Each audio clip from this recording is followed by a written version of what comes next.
गोष्टीचं दुःख वाटतं की जगात सगळी माणसं आम्हाला दिसतात, काका काकी, मामा मामी, नाना नानी, ही सगळी सगळी दिसतात, पण आमच्यावरती निस्वार्थ प्रेम करणारे आणि आयुष्यभर कुटुंबासाठी हाडाची काढी रक्ताचं पाणी करणारे आमचे वडील आम्हाला दिसत नाही.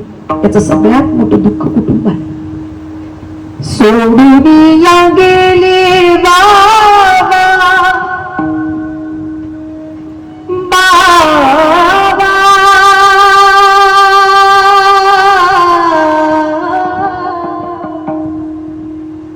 बाबा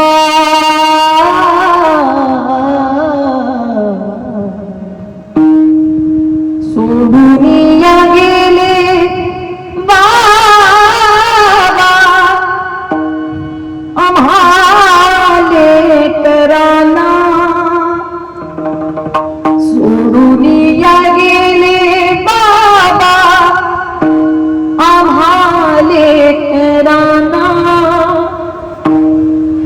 बाबा बाबा बाबा म्हणू मी कुणाला, बाबा बाबा बाबा म्हणू मी कुणाला. आज बाबा वडील कोणाला म्हणावं? बाबा तुम्ही आमच्यासाठी कष्ट केले फार, बाबा तुम्ही आमच्यासाठी कष्ट केले फार, सोडून या गेले बाबा सारा परिवार, सोडून या गेले बाबा सारा परिवार, सोडून या गेले बाबा आम्हाले कराना, सोडून या गेले बाबा आम्हाले कराना, बाबा बाबा बाबा म्हणू मी कुणाला, बाबा बाबा बाबा म्हणू मी कुणाला.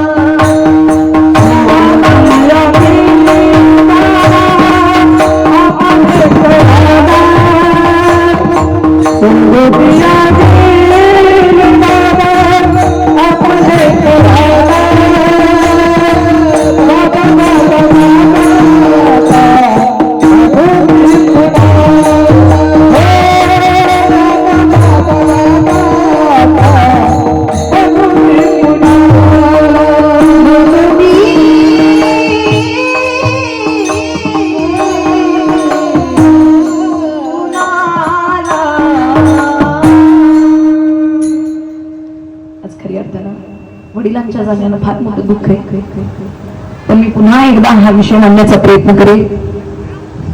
आपण अनेक वेळा या गोष्टी ऐकलेल्या आहेत कीर्तनाच्या प्रवचनाच्या माध्यमातून, की इथपर्यंत प्राप्त झालेली अवस्था ही नाशिवंत स्वरूपाची जीर्ण होणारी आहे.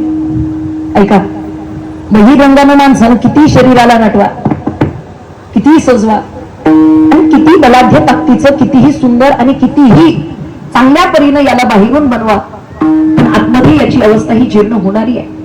जर आपण जर थोडा बारीक सूक्ष्म विचार केला तर लक्षात येईल. संतांनी आपल्याला याचं ज्ञान दिलेलं आहे. शरीर दुःखाचे